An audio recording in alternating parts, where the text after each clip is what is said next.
Welcome to Performance Mesh, episode 6. Here we are with Eric Manis. My name is John O'Neill, and today we have on Jordan Kraus, who is our third guest within our series here. Eric, do you have any initial questions for Jordan for us to get going? Yeah, I do. I just to break the ice a little bit, Jordan, when did you realize that John is a weird guy? Pretty quickly. Really? Okay. I don't know exactly how the first conversation went, but immediately he started rattling off facts about 1982 World Series champion starting pitcher, and you're just like, wow, this guy's got a different brain than most of us have. So That's one pretty way to quickly. think about it. To introduce further, Jordan's our pitching coordinator at CSP Massachusetts. I don't believe Eric and Jordan have ever met, correct? Nope. No, I'm Very cool. Well, two good people getting together here, just shooting the breeze on a Sunday night.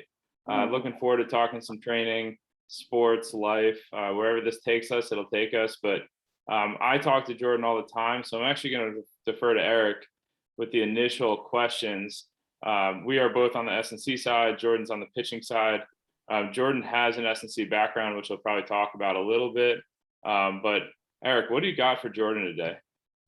So Jordan, when you're starting being an S&C coach, you think that you're going to have a big impact on people. You think that you work with the pitcher, you're going to put them through this program, and they're going to just go out and throw 10 miles an hour harder, and they're just going to go dominate on the mound, right? When you start working with pitchers. And if you're, without any ego, you quickly kind of realize that strength and conditioning coaches don't really have that much of an impact. They do up to a certain point, and then it kind of levels off, right? So can you just talk about the impact that strength training can have on pitchers, and when it kind of becomes the point of diminishing point returns?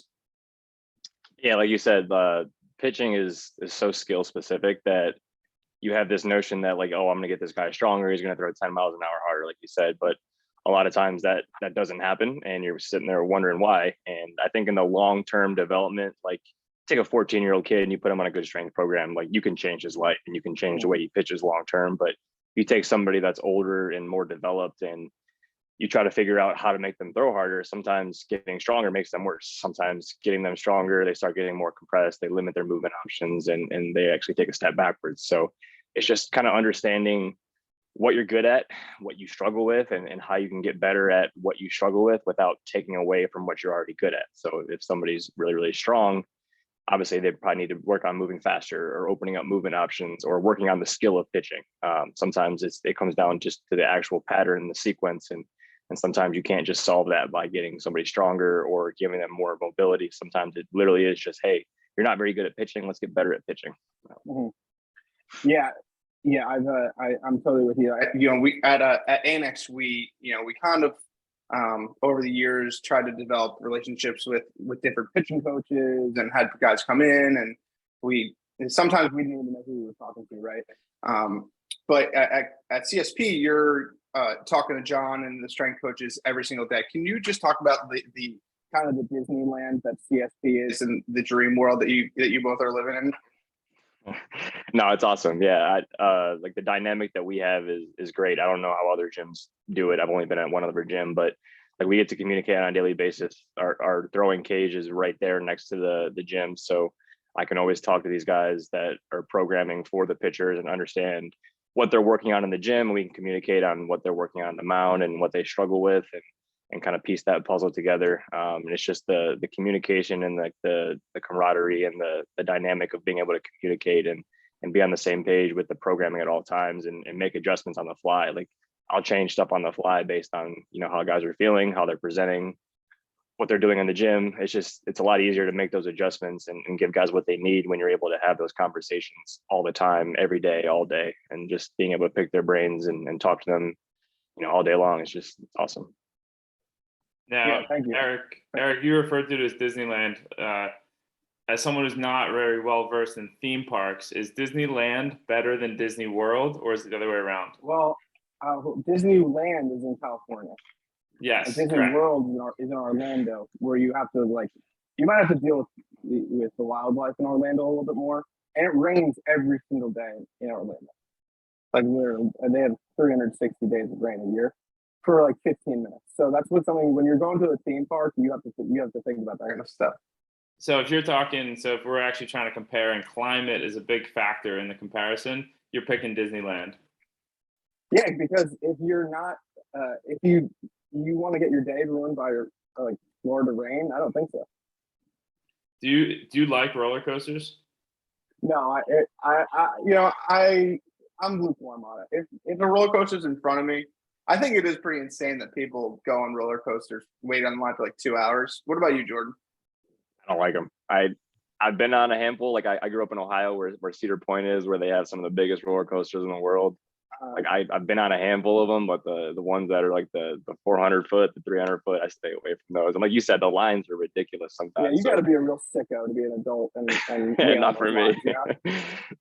Well, I mean, yeah, if any line of anything more than about 15-20 minutes, I'm out. Yeah. Oh, you never ride a ride then? They're all no sometimes exactly when it's like that. Exactly. You ride the merry-go-round 4 or 5 times and you'd be good. So John's out on theme parks. That's another thing. Not a surprise. Well, Things okay. that most people like that John doesn't like. If you gave me like a pass to a midday like during the school year, and I can get there and get on a bunch of rides, I'm in. Okay. Right, but a summer weekend, completely out. Yeah. There are lots of better things you could do. Eric, I know you have a lot of questions for Jordan as somebody who doesn't work with him. What do you got next? Jordan, and this is a question maybe both you guys can both answer. Talk about the interplay of strength training, power training, and pitching, and how they can both interact into a seamless program. So, John, why don't you start off with like a little bit of just generally how you see an off season, and Jordan maybe interact with them and see where a throwing program would be. This is assuming, let's just say it's a minor league pitcher coming off a moderate workload, then there's no injuries. So that's pretty easy example of what your guys will be working with. Sure. I'll start with that one then. Any programming, whether you have somebody for 1 day a week for an hour or 6 days a week for as much time as you want, you're going to start with whatever you would consider to be the optimal and whittle your way down to whatever the constraints provide. And so our minor league off season or our pro off season, minor league, major league, we try to get those guys in as much as possible. Most of them are not really doing a whole lot. They might be working like a part-time job, et cetera, just make a little money. But a lot of them can train 5 or 6 days a week. They can also throw on site. They can come in, warm up, throw, train, et cetera, have that whole process take 2+ hours, and it doesn't really it doesn't get in the way of their life. It is essentially their life for that time. And so it all starts with us. Like if we have somebody comes in, Jordan and I are going to talk a lot, not only on the eval day and within the eval, but within that first week or two of the person being there, and trying to figure out what the pecking order priority is. We've had guys who we're trying to limit heavy weights from. We've had guys who just need to put weight on, and we kind of limit throwing or throwing volume and intensity for a while to allow us to push it a little more in the gym. There is a kind of an old misnomer in sports that like late off season, you gotta, you gotta train really hard. Training camp's coming up, but in all reality, like the baseball off season, the best time to move weights around is like your months 1 to 3, maybe 1 to 4 out of a 6-month off season. And so you can kind of split the off season, not necessarily in half because it's going to vary a lot depending on the person, training age, what they need to work on, et cetera. But you can kind of split the off season into saying like, all right, we're going to go from like slow to fast throughout the course of the off season.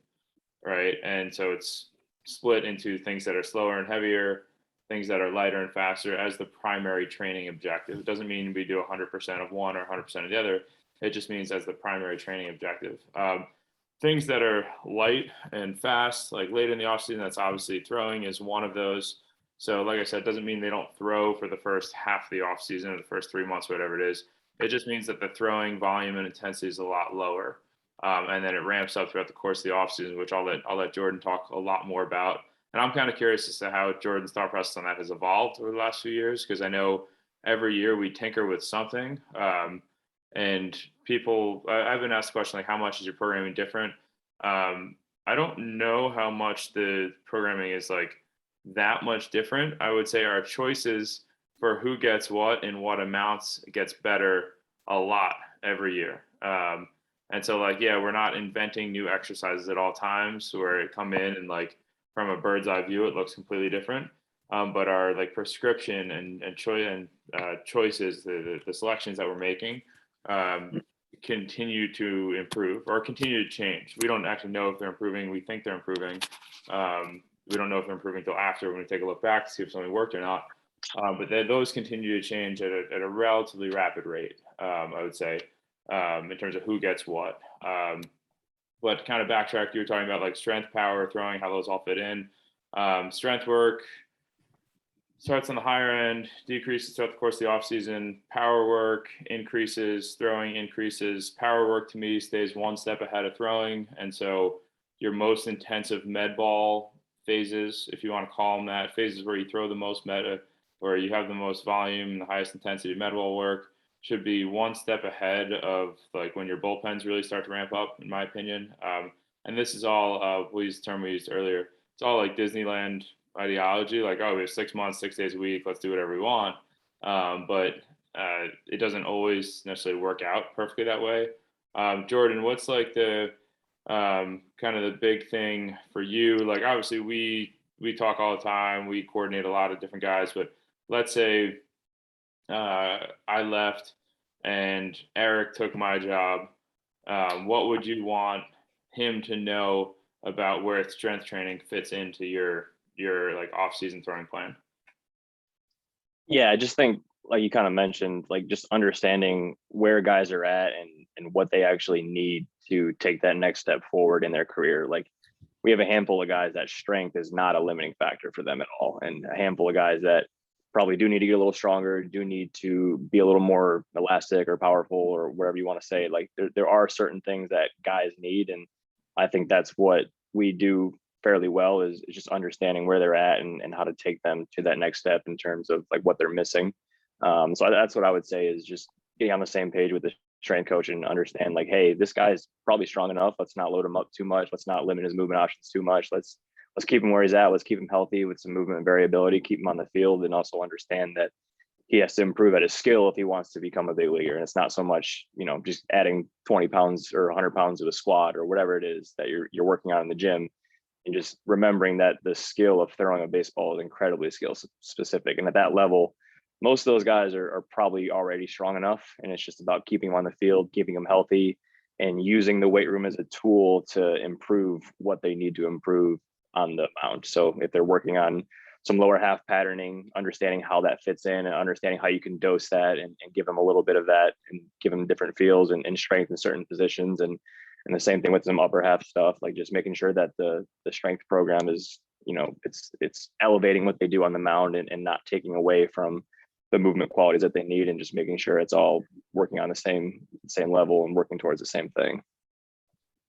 And I think, I guess I'm kind of answering my own question here, but, like, I think it's important for a strength coach just to understand the overarching schedule of what's going on. Like, I don't know how to coach stuff as well as Jordan does, or know how to identify what to coach and when.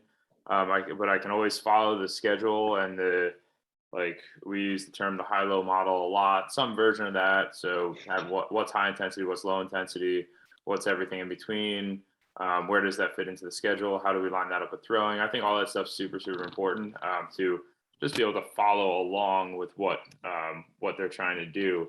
I always think of it like, if Jordan and I just decided to play Freaky Friday on people and switch jobs, you guys remember that movie?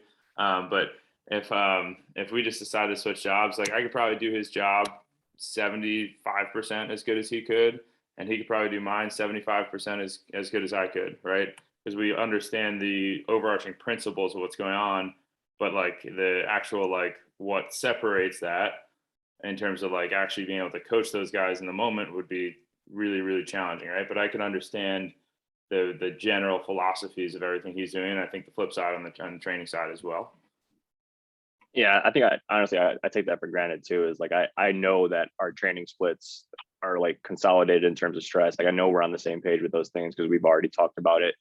And I think that's a huge piece that gets overlooked sometimes, but we kind of just already know that's in place. We don't actually have to talk about it too much because we've already had those conversations. We know that like the stress is already consolidated a certain way. We know the throwing is not going to actually be affected by the strength program too much. And we're already on the same page on that stuff, but it is super important.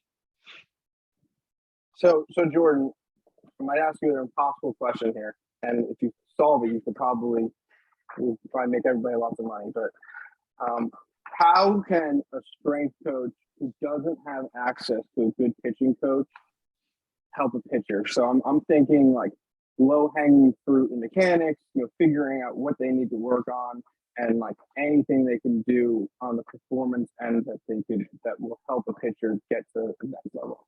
And I understand that like to be successful, it's so technical that you probably need a pitching coach, but there are a lot of not great ones out there, and a lot of people are just trying to do their best. So what do you got for me?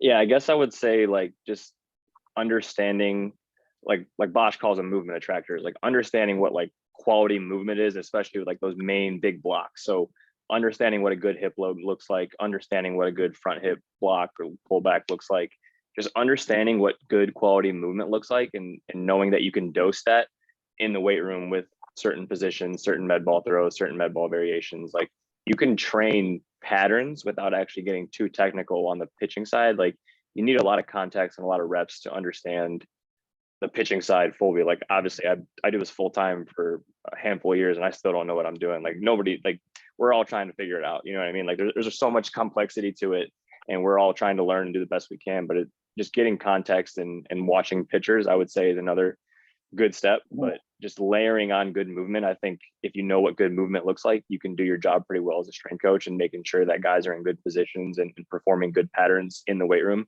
I think that goes a long way, especially with undeveloped and younger guys. That goes a really long way.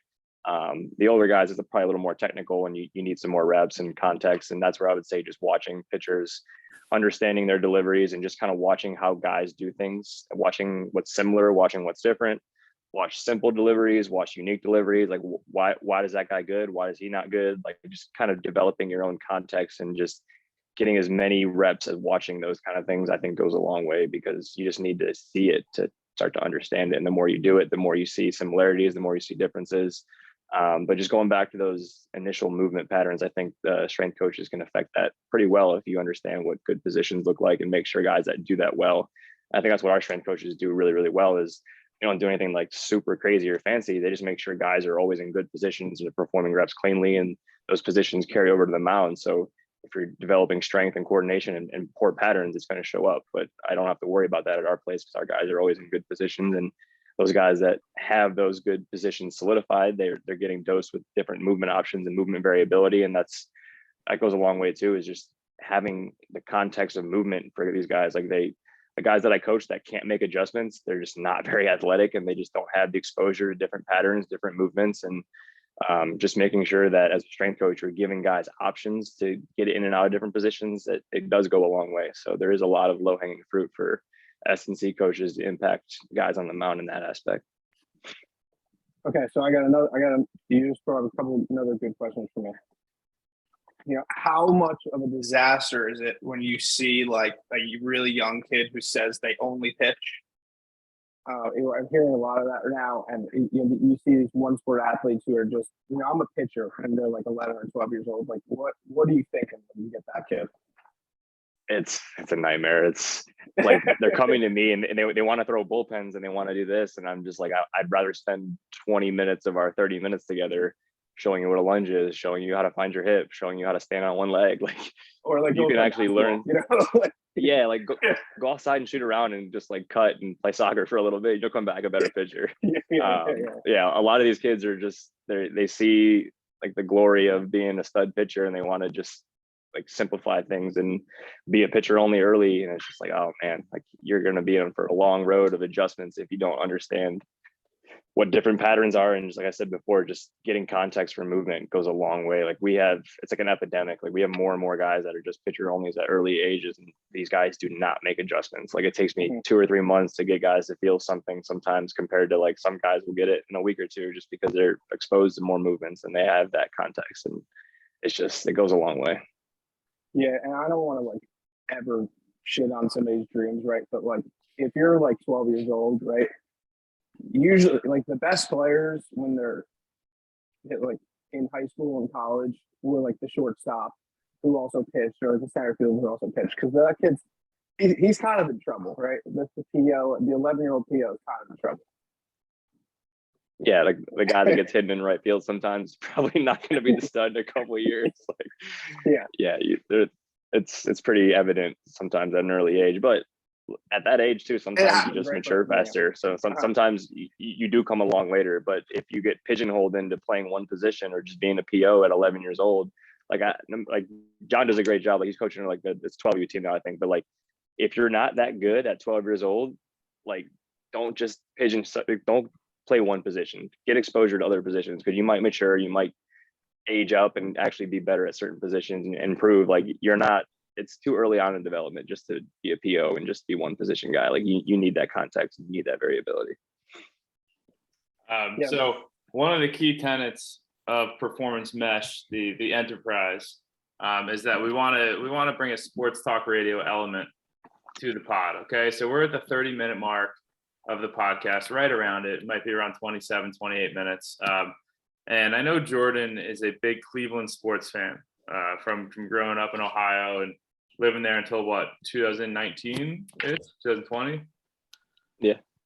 All right, cool. So spending most of your life in Ohio, and you are a big Cleveland Browns fan. Okay. Eric is a big NFL fan. So previous episodes, we've done a top 5 where I ranked top 5. Honestly, if I had to rank these guys, it would be hard to put anyone in a top 5 of any category. Okay. So what I'm going to ask you guys to do is there are 31 Cleveland Browns players who have started at the quarterback position since 1999. Oh, no. Okay. Oh my God. So we're going to set a timer. All right. Of 2 minutes. 2 minutes. And I want you guys to I want you guys to go back and forth naming as many of the 31 as you can in 2 minutes. Okay. All right. I'll give you guys 10 seconds to think through some easy answers, and we'll go back and forth. Jordan will be the first one, and you guys just go back and forth until either 2 minutes runs out, until all 31 are named, which would be the upset of the century. Or what's the year? Really, since this franchise, the Cleveland Browns, the second iteration started in 1999. There's 31. There's 31. Oh my God, that's incredible, man. It's worse than my football team, the Commanders /football team /Redskins, who, as far as like quarterback incompetency goes, is probably second worst in the NFL over that time period. Wow. So here we go, Jordan, kick it off. All right, Baker Mayfield. Johnny Manziel. I'm going to try to stay recent and try to get the last couple of years. Case Keenum. Tim Couch. Nick Mullins. Yeah, 5. Tim Couch is like a 97. Brandon Weeden. Nice. Wait, man, that was a horrible pick, by the way. What did you say? I said Tyrod Taylor. I'm working back in my head like chronologically. Oh, wow. We're at 7. Eric, do you want to kick it back? Yeah. What do you think? Deshaun Kaiser. 8. Notre Dame's finest. Yep. Josh McCown. 9. Brian Hoyer. 10. We have a minute left. You said Johnny Manziel already, right? Yeah. Colt McCoy. 11. Wow. Jake Just Delhomme. every single backup in 12. I know. Brady Quinn. 13. Charlie Fry. 14. Trent Dilfer. 15. Oh my God. Jeff Garcia. 16. Oh my God. Kelly Holcomb. 17. I think you said Tim Couch already, right? Yeah. Yeah. Second. 30 seconds left. We're definitely missing some guys in that window. Seneca Wallace. Yep. That's what I was thinking. Couldn't think of it. 18. How far back we going? Like Vinny Testaverde? Is that like Bernie No, Kosar? Is that he, still in the he same was in range? the first. Okay. He was That's in the not- first Browns iteration. That's the 95. We got 10 seconds. Can you get one more? Did I say Derek Anderson? I don't think you did. 19. Luke McCown too, or McCown. 20. Time. That's Wow, pretty that was impressive. good. Yeah, That was really good. 20's pretty good. that I didn't think I'd get that many. that was pretty impressive. So names were missing. One, my first thought looking at this list was a lot of college legends on this list. So, and I'll explain what I mean. So, obviously Baker Mayfield. All right. But then the two Notre Dame guys that you guys pointed out, Brady Quinn and Deshaun Kaiser, both big names in college. Johnny Manziel, big name in college. Robert Griffin III started 5 games for them. Another big college legend. Did I miss RG3? I did, didn't I? Wow. Yeah, RG3, another college legend. Ken Dorsey of University of Miami, college legend. Missed him. Dorsey. Best quarterback on the greatest college football team of all time, probably, right? Yeah, one of them, right? The 01 Miami Was he? team. Is that the Kellen Winslow year too? Like They overlapped. with Yeah, Ken Dorsey? yeah, I they think so. overlapped. But yeah, other names on this list. Did you say Ty Detmer? I don't think you did. No. No, I missed him. Doug Peterson, now the head coach of Forgot about him. Jaguars, Wow. right? Yeah. Some guy named Spurgon Wynn started 1 game in 2000. Never heard of him. I don't even remember. I don't remember him at all. You said That's another Kelly. guy. You said Kelly Holcomb, I think, right? Okay. Yeah, I did. You said Trent Dilfer. I think so. Bruce Gradkowski started a game in 2008. Forgot about him. You said Jake Delhomme. Some guy named Thad Lewis in 2012. You said Brian Hoyer. Some guy named Connor Shaw. Some guy named Austin Davis. Connor Shaw was the quarterback at Michigan State. Okay. Who's the next one? Yeah, I said Austin Davis. Kevin Hogan. And then, yeah, you said Nick Mullins. So really not that many you missed. I think this list is also including Deshaun Watson, who has yet to start a game for them. So it's really 30. But yeah, you guys went 20 out of 30 within 2 minutes. That's pretty impressive. Good job. That's pretty impressive for a guy who went into this saying he's not great at sports trivia. Yeah, Well, like, pretty good. it's like a running joke though in Cleveland. I'm like, you see the jerseys with the names on the back of it, like with the all X'd out. Like you see a lot of that all the time. So it comes up a lot. You can't buy an NFL jersey. In my opinion, you can't do it. Eric, what's the coolest sports jersey that you had as a kid? I think I had a Wayne Corbett jersey. Ooh, okay. Wayne Corbett, the product of Garfield High School. I have a Wayne Corbett autographed card in my room, my parents' house. The last jersey I bought was from my brother. I bought a Muhammad Wilkerson jersey. Okay. And his last season with the Jets, they benched him for showing up late too many times. They said one more time you're late, you're done for the season, and then the next day he showed up late. So I had a LeVar Arrington jersey, 56, the burgundy. But then when he signed with the Giants, I threw the jersey out. I wish I hadn't, because he only played with the Giants for like half of a year and then his career was over. But Jordan, what do you got? Coolest sports jersey you had as a kid? Like coolest / most random. I didn't have a ton of jerseys. Like I had some like jersey t-shirts, obviously. Like I feel I had a bunch of like Kenny Lofton, Omar Vizquel, like all the 90s like Indians players. I had like all like their jersey t-shirts, but like not actual jerseys. I probably had every starting position player, pitcher, like poster on my wall too, of all like the 90s Indians guys too. Oh, yeah. I don't think I had a lot of jerseys. Did the Indians did not win a World Series in the 90s? Did they? No, they got there in 97 and lost, and I think 94 and lost, if I remember that right, or 95. Like just 95 and 97. 94 was the strike year. But yeah, they were loaded teams. They just didn't have the pitching. And in fact, they were winning in Game 7 in 97. John, do you think that one of the better teams that never won a World Series over a span? Yeah, gotta be within. I mean, this could be a good future ranking, but gotta be a top 10 like stretch of years where a team didn't win a World Series. 98, they were the second best team in the American League. 97, Yeah, 97 they lost in the World Series. 96 they pretty sure they won a division. Like that was a loaded team. And they just ran up against the Yankees, right? I mean, they ran up against the Yankees in 98. Yeah, 99 they did not. 99 they actually lost the Red Sox in the first round. Pedro, it was like Pedro, like peak Pedro against Bartolo Colon. I remember that game. It was like game 5. It was a 5-game series. That was kind of the end of the Indians' run.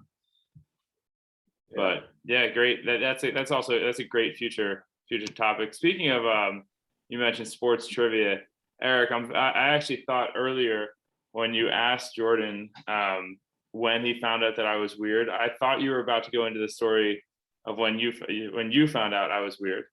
Yeah. So, I'd like to just get conversations going in the gym, and just ask people what's your favorite food? What's your favorite movie? And we talked about I remember I had a great chicken parm sandwich the night before. I was talking about how good is chicken parm. It's filled with sauce and cheese. It's just you oftentimes get a good piece of meat. And I go up to John and I said, John, what do you think about chicken parm? You like it? And he goes, no, I don't like it. I'm like, wow. What's that? And I was like, what don't you like about it? He goes, well, I don't like cheese and I don't really like sauce. And then for nobody trained the rest of the hour. We all just asked him all the stuff that he didn't like. And he said, cheese and sauce. Like, oh, that means you don't like pizza. You don't like pizza, do you, John? He goes, no, I don't like pizza. You should see his pizza order now. Oh my God, it's a disgrace. It really is a disgrace. That was also like a month into me being there. I was just like, just stuck to business, kept to myself, just wanted to be the new guy who wasn't causing any chaos. And then you blew my cover. Oh my God. When everybody found out real quick. Once that was Pandora's box.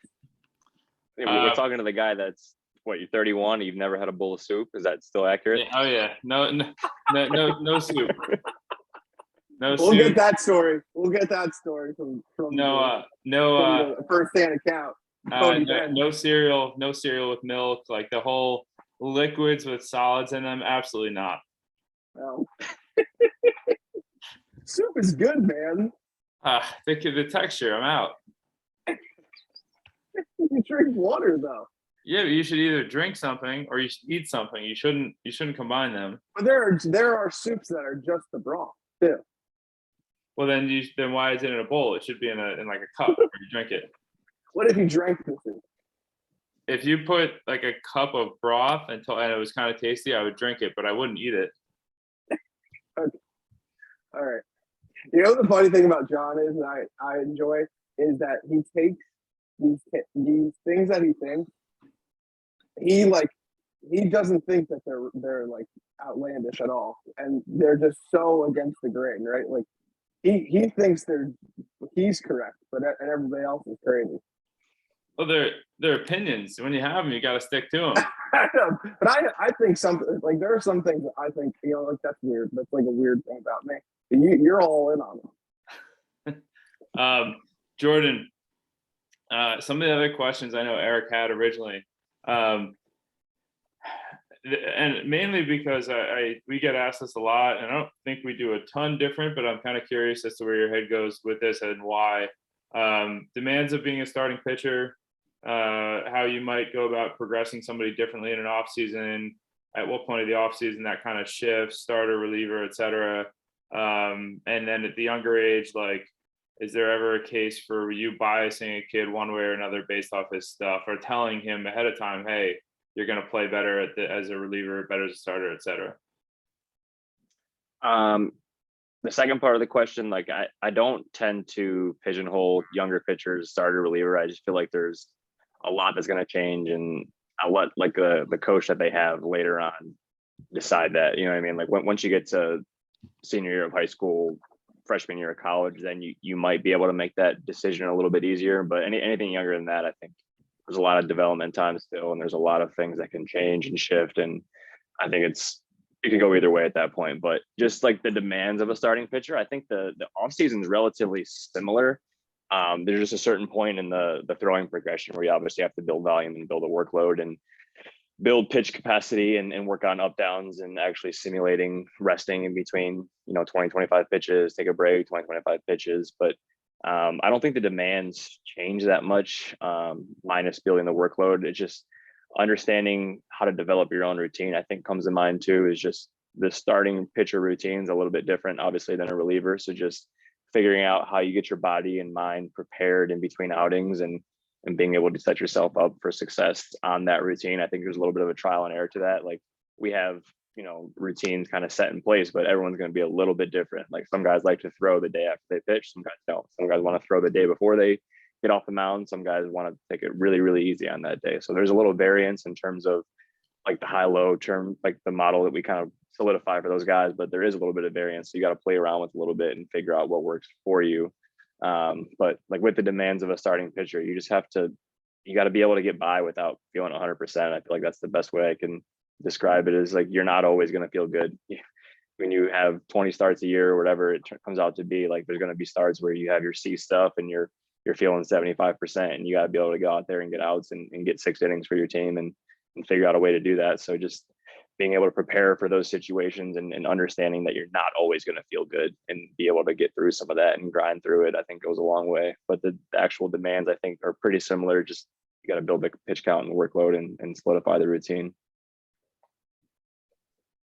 I think that maybe a question that both of you guys can answer, the jump from pitching once a week to every 5 days, like how does somebody handle that? Because it just seems like a lot of guys just can't handle that demand on their body.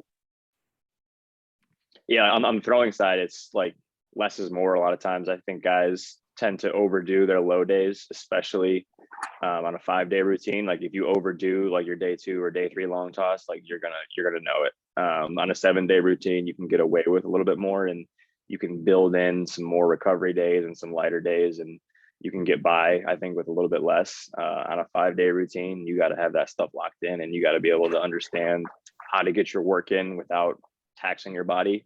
And sometimes that means understanding how to throw a bullpen at 75% on day 3 instead of throwing 100%, 25, 30 pitch bullpen. A lot of guys, halfway through the year, 3/4 through the season, start to pull back on bullpens midweek or like in between starts.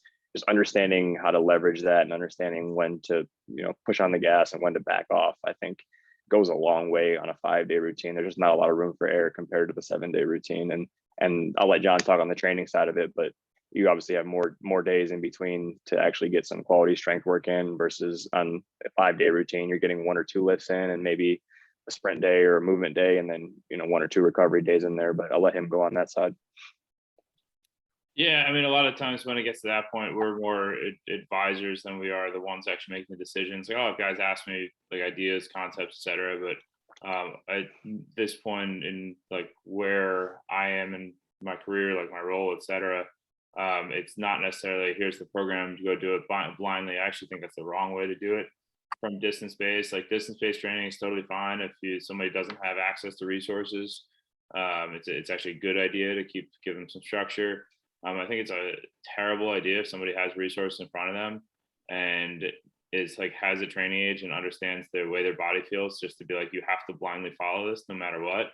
And so, which is a whole nother topic, but for like guys on a 5-day rotation, it's more so like them asking me what I think, me helping say, hey, maybe this is a good day to do this, good day to do this, etc. With our college guys, I know one of the things I really like doing this past winter that I plan on continuing was like sitting down in kind of like a group setting and going over like, hey, here's how to structure your routine. And the way I phrase it now is more like an A, a B, and a C. And so you have an A workout, a B workout, and a C workout. Your goal is to try to get an average of 2 Bs throughout the week over 7 days. So if you get an A lift is like you have an hour and 15 minutes and you're hitting a bunch of different things. A C lift is you have 20 minutes and you're hitting like A1, A2, B1, B2, get out of there. A B lift is somewhere in the middle. It's like 40, 45 minutes. It's kind of like 2/3, 3/4 of a normal lift. If you can hit the equivalent of 2 Bs every week throughout the course of the season, you're winning. That's kind of the way I just talked to guys about it over the last couple of years. So don't try to hit an A lift 3 days a week. That's off-season mode. If you don't have a whole lot of time to do anything but C lifts, hit 3 or 4 of them throughout the course of the week, like 20 minutes, 4 days a week is awesome. But ideally you have like either an A the day after you pitch and then a C lift like 3 days later, or 2 Bs throughout the course of the week. And then averaging it out too. Like I tell guys, like you might have a week where you overshoot that and you might have a week where you undershoot that, but an undershoot week shouldn't mean the next week you try to make up for it. You just try to hit the goal. That's honestly really anything health related. Like, oh, you didn't eat well yesterday doesn't mean you have to eat like ridiculously well and count every single calorie today. It just means, hey, get back on track. But health exists in moderation. As much as our industry and every health related industry likes to push people in a direction that's not that, because that's how you sell things. Like in all reality, like if you just consistently hit what you're supposed to, you'll win out long run. But that's saying it. That was a little tangential, but That happens. You guys have mentioned high-low programming, and this is a big concept that people should understand on the strength and conditioning side. Not a lot of sport coaches are talking about this. So high-low in the sprint world is you're taking your high-intensity activities, your sprints, your intensive jumps, your heavy weights, and you're installing it all that on your high days, and then you're going on your low days, and you might do some aerobic conditioning, some tempo runs, some accessory lifts, and do that on your low days, right? So can you talk a little bit about categorizing high pitching activities and low pitching activities and how important that is? Because a lot of the guys I'm working with, and I ask them kind of like what their week looks like, it kind of sounds like a lot of high stuff, right? Like there's not just a lot of time for their bodies and their arms to recover. So can you talk about how do you categorize each activity and how big of an impact you've seen on the recovery for pitchers? I think it's made a huge impact. I think that's a pretty low hanging fruit for a lot of pitchers, is just understanding a high-low model and understanding how to structure a week and a month and just getting that part right. Just because if you don't, like on your high day, if you're always like, if your low days are way too high, your high days aren't going to be high. You're going to be operating at 80% and not being able to operate at that 90 to 100% threshold that you need to be operating at to push the capacity and build some arm speed. But on the throwing side, like I would categorize like a long toss to a certain distance. It depends on the training age and the arm strength. So I don't want to put a number on it, but if you're out there to like 90% of your distance that you can throw, that's probably, a high day.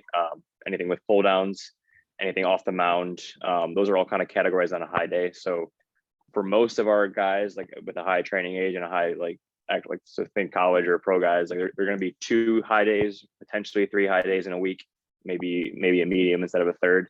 And then two or 3 low days and 1 or 2 off days built into that, and just like undulated throughout the week so that you can actually operate at that capacity that you need to operate on that high day. So if you're taking your Monday bullpen and you're letting it eat the next day, if you go too hard, that's going to take away from what you can do later in the week on the day that's supposed to be high again. So that high day, like I said, you're going to be operating in that 80% range potentially instead of that 100% range. So you're not able to push the envelope forward and actually build arm speed. So anything with pull downs, long toss, mound work, you can talk like some mound plyo stuff too, depending on how intensely you're going with it. But anything that's on that side, I would say is more like labeled as a high day in our model.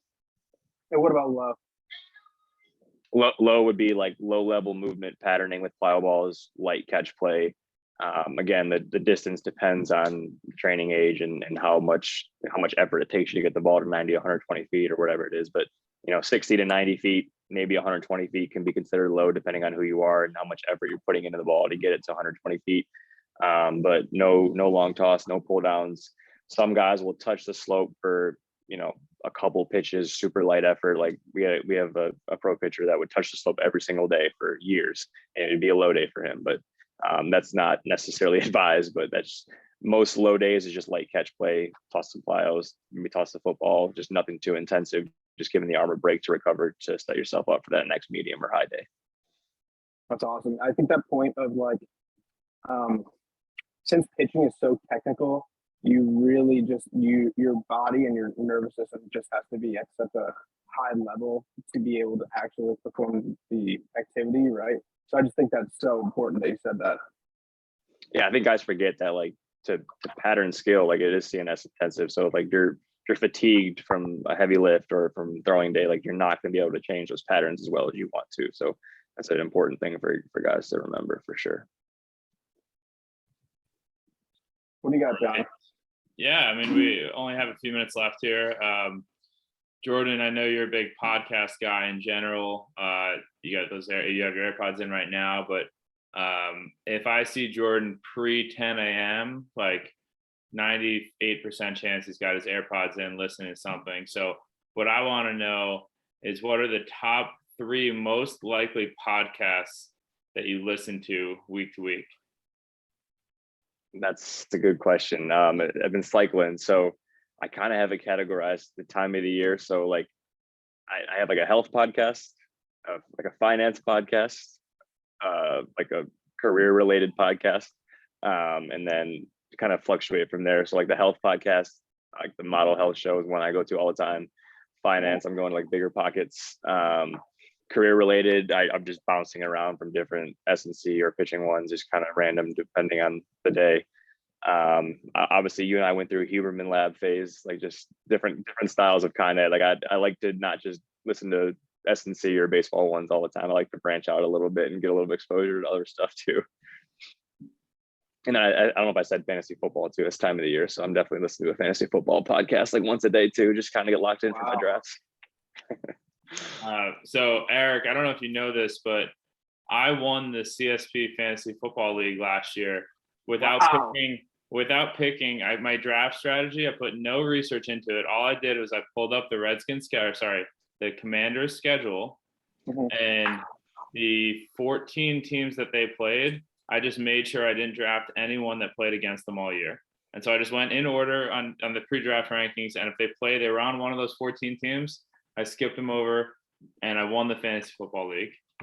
So you picked, you limited yourself to the other. I took the top players from the 18 teams that never crossed paths with the football team. Wow. And these guys are spending hours researching, it's, look, I know, sample size N equals 1, but I think there's a lot to be said for this strategy. How mad did that make you, Jordan? I'm not happy about it. Put a lot of effort into this. I did make a good in our league. I made a good run at it though, but I had some injury stuff down at the end of the year, so a little bit of luck on John's side for sure. I wound up winning the championship because the guy who I was playing against didn't know that our free agent wire was set as a budget versus just like pick up people anytime. So all of his quarterbacks were hurt, and he didn't have any money to sign a quarterback. So the championship game, I think I won. I think I scored like 87 points and won it. It was a real defensive battle. Oh my God, I hate to see that. Just the 2 people who just don't know what they're doing in the championship. No, yeah, basically, yeah, and a bunch of people wondering what happened. Joel, Jordan, we'd love to bring you back on at some point. Maybe we do like a going into the off season or mid off season. Going into the off season, talk about kind of the layout, what we're doing differently, etc. Let Eric interview us kind of together, what the stuff we talked about. I think that would be very cool. I think getting you going with a guy named Greg Spatz, who is a elbow rubbing expert in New Jersey. No, he's a really good PT in New Jersey who works with a lot of throwers. So we talk a lot. I think getting him on a group here would be really good. Talk some throwing and training stuff. But we'll definitely have you back on at some point. Super impressive showing with the Browns quarterbacks. Yeah, that was awesome. Yeah, still blown away that you got 20. If anything, I think Eric stood in your way. Like when you guys were coming back. Yeah, I really feel like I did. I did see Tim Kraus, but that's. I'm telling you, sports trivia is not my thing, but Browns quarterbacks, like that's like a running joke. Like you see the jerseys all the time, so I have like that list. Like they can run through it pretty quickly. Now I don't know. You could easily go and study this between now and then, but I think next week we should have you do Jets quarterbacks, and I'll do Redskins quarterbacks in same style. Wow. On what years? Yeah, it's different because it's not a new franchise. We'd have to pick a date where like the first date where it starts getting a little ridiculous, where they start they're like Washington. I think I would do pretty well, actually. I think you I'm would just thinking too. about it right now. I think I would do pretty decently if you started like, I don't know, anywhere like 1990 on. I feel pretty good about. So John, I just had a quick question for you, and this came up in I hope you have a little more time, Jordan. But I was talking to somebody who wouldn't let his girlfriend get a dog, and I just really what do you have any experience about that? And do you know anybody who else would let his girlfriend get a dog? No, nothing comes to mind with that. John, you know anybody like that? Yeah, Why wouldn't you let your person? Why wouldn't you let him get a dog? it's funny you say that. I think you hit the nail on the head there. And it could be something we bring up next time around. Yeah, this needs. Come on, we got 3 minutes. Let's just go through it real quick. I think people forget the commitment that's involved with getting a dog. There's a lot that goes into it. So I mean, if this There may or may not be somebody in the room pointing a finger at me while I'm saying this too. So. If John can do it, almost anybody can do it. I got a beautiful 75-pound black and tan coonhound named Paul. I know your dog's pretty big. How big's your dog? Rosie has been up to 86. Okay. She's a female lab. Shouldn't really be over 75. We've had to cut her back, and she's about 80 pounds right now. But she's one of the loves of my life. So I went to the dog park today, which is, speaking of commitment here, the dog park is 35 minutes away. It's the Disneyland of dog parks in Massachusetts. Okay, to take this full circle. It's my first time going with my dog since maybe last fall. I'm not sure if we were able to make it this summer. And he's got a few extra pounds to him now, and you can see it in his steps. It just wasn't as fast, He looked like Charles Barkley in 1997. Like it was cool that you were a little overweight when you were dominating, and now you just look slow. He looks like the Houston Rockets, Charles Barkley. Yeah, it's like Houston Rock, like the pinstripe jersey, Houston Rockets, Charles Barkley. Wow. Jordan, you got anything to say? I got nothing on that. I do love Paul though, and I do love dogs. So we'll talk about it. All right, fellas. Eric and I will be back with a midweek mailbag episode where we collect questions both internally from each other and externally from our fans. And so we'll be back to answer those on Wednesday. But I have nothing else. Jordan, thank you for coming on. Jordan, thank you so much. Yeah, thanks for having me, guys. A lot of fun. Appreciate it. All right, we'll talk soon, everybody.